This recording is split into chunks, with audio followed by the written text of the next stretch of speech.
दोस्तों हम गाने जा रहे हैं बहुत अच्छा गीत। अगर अच्छा लगे तो लाइक सब्सक्राइब कमेंट बॉक्स में जरूर बताना।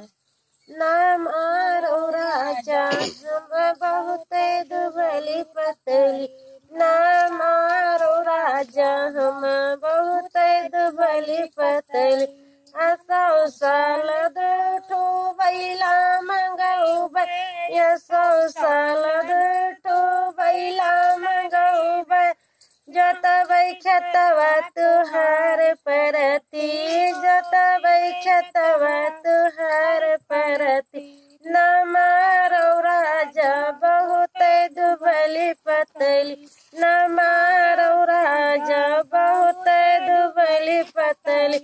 असौ साल दूठो खुरपी मंगऊ यसौ साल दूठो खुरपी मंगऊ निरैबै तुहार जोंदरी, निरैबै तुहार जोंदरी।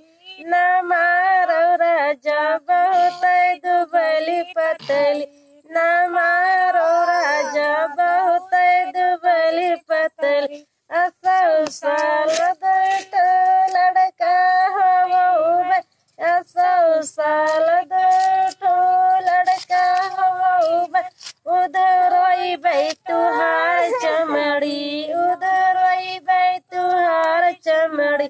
नमारो राजा बहुत दुबली पतली, नमारो राजा बहुत दुबली पतली। माधव कुल